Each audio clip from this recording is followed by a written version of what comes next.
Hello and welcome to the Insights Podcast. I'm your host, Joe Pane. Since 2006, I've been working in the realm of emotional fitness. Emotional fitness is about transforming our relationship with uncertainty so we're better prepared to handle the inevitable challenges and pressures and stresses that life brings. We get to explore in this podcast series what impacts our relationships, what inspires our actions, and what influences all of our decision making. We also gain clarity on what matters most, what matters least, and what brings us joy in this life. Join me on this journey from ambition to meaning as we explore deeply every nook and every cranny of emotional fitness. Thank you for being here, and I look forward to embarking on this adventure with you.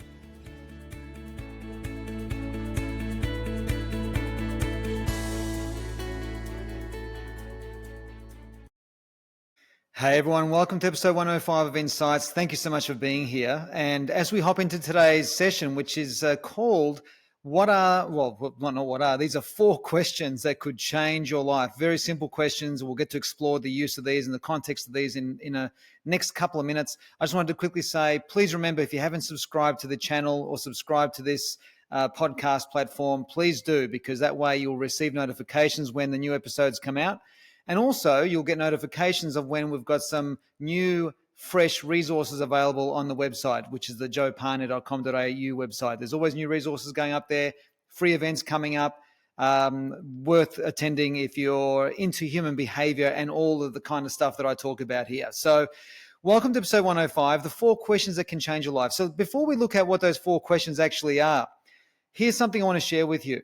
One of the most, and when I first started coaching back in 2006, a lot of my work in the first 5, 6, 7 years was mainly one-on-one work. And I reckon number one with a bullet, the most common reason why someone would come and see me is because they're feeling stuck. Whether they're stuck in their relationship, whether they're stuck in their career path, or whether they're experiencing stuckness in life overall, where they're experiencing a bit of staleness or lack of growth or consistency or commitment or whatever it might be, stuckness just plays a role everywhere that we seem to move. And I was desperately trying to figure out, how do I help people who are stuck? Because this seems to be a problem that presents itself more than any other problem that was presented to me. So here's a question for you.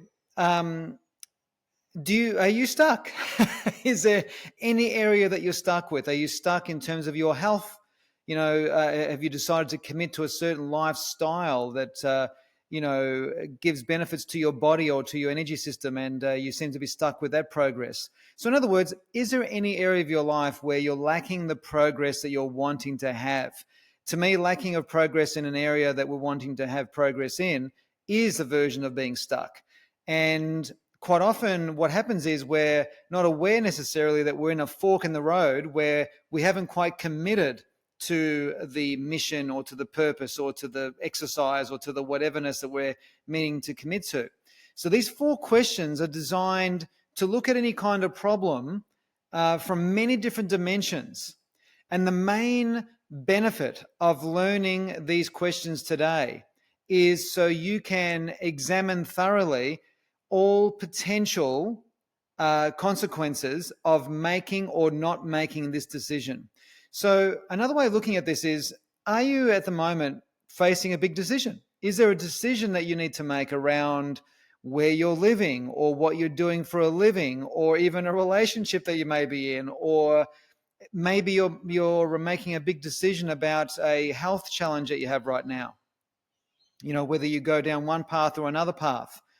These 4 questions, when I say these 4 questions will change your life, these questions can change your life if you use them when you're making a decision that is of significant importance to you. So we're not talking about decisions about which car to buy or, which gym to attend. We're not talking about those kinds of decisions. We're talking about life-changing decisions that involve things that impact us, whether it's our health, our money, or whatever it might be.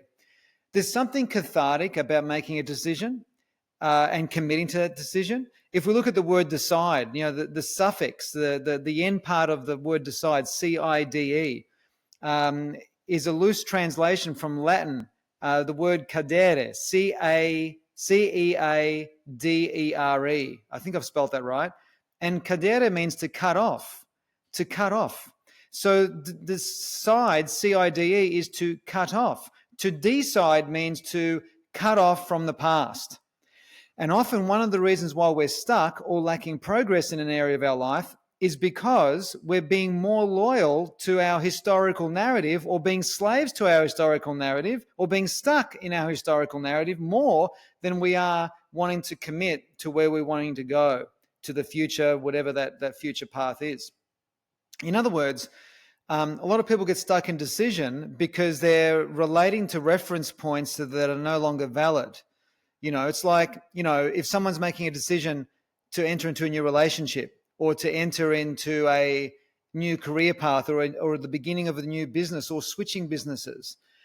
And what they're doing is referring to negative past experiences that they've had in the past. Oh, do you remember the last time you went into a new relationship? Or do you remember the last time you tried to start your business? That kind of scenario. If you fall into that, all you're going to do is just remain on those wheels of procrastination, which is another way of saying wheels of stuckness.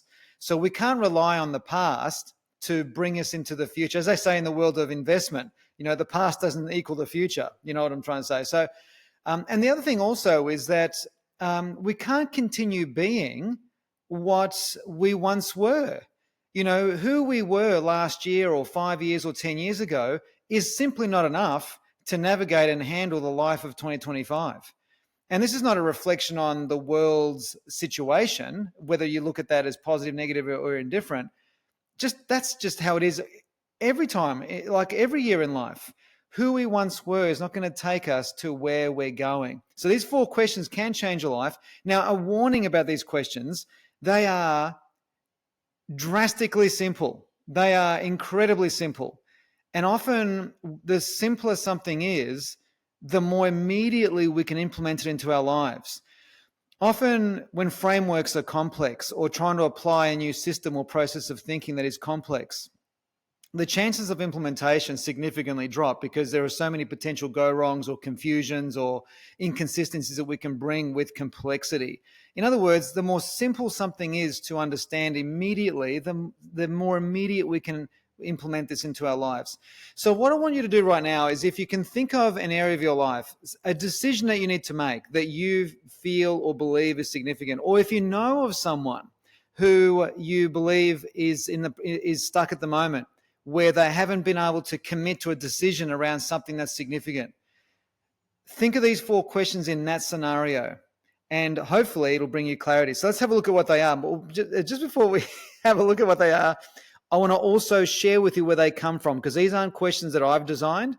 They actually come from a very specific philosopher, this guy. I'll get onto him in a moment. So just very quickly, I just wanted to quickly remind you that if you haven't subscribed, if you're resonating with the content that this podcast brings, and that the conversations that I have with you brings, if you're resonating deeply and genuinely with these, please subscribe, because by subscribing, not only does it actually help the algorithm of these messages being exposed to more people, but also provides you with the notifications of knowing when the brand new episode comes out, and also brings you notifications of when there are new events coming up that we run for the public, for the general population, when it comes to human behavior, behavioral profiling, emotional fitness.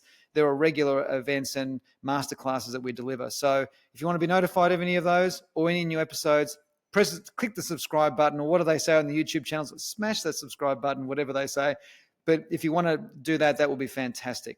All right. So where do these questions come from? What's the background? Let's have a look at this. I'm just going to refer to my notes here. So the Cartesian coordinates is what we're talking about.